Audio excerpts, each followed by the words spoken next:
عزیزانو اوس یو باریکه خبره واورئ نو بیا درته بل یو باس کوم.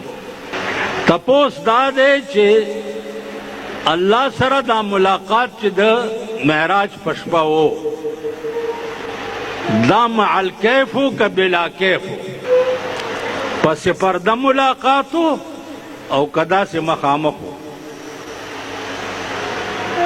دې ځای نه تر کراچۍ پورې ما تپوسونه کړي خو زه چا مطمئن نه کړی شم.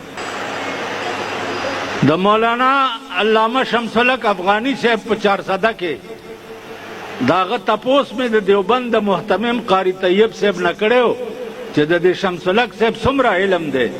هغه ویلې چې ایشیا میں ان کی برابر کا علم کسی کے پاس نہیں ہے. په تمام ایشیا کې د شمس الحق افغاني صاحب عمره علم دی چا نشته. هغه پسې لاړه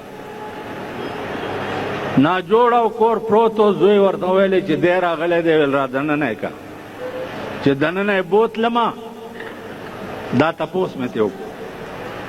ما ته ویل بیمار یم ډېرې خبرې نه شم کولی خو ته د کوم ځای نه رالې او زه خو یې پېژندمه خو مالجي پېښور نه وی 100 میله مال 22 میله به او ویل دا پیغمبر چې د ځمکې نه اسمان ته تلی و دا 100 میله تلی و. ما دا خو به جي کروڑونه میلونه تلی و. ویل ته ما خو نه یې راغوښتی که نه؟ مالې نه. ویل په خپله راغلی ماله و. ویل زه بیمار وم تا نه مې ځان پټ کو؟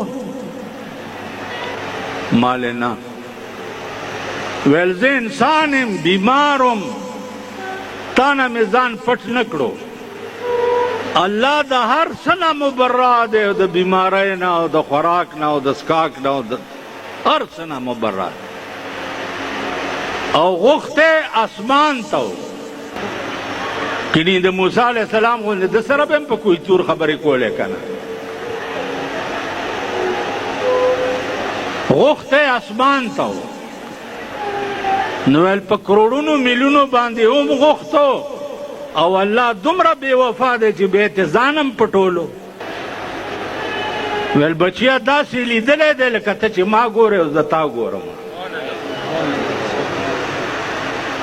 داسې لیدلی. دا شپه مال څومره وه؟ شپه مال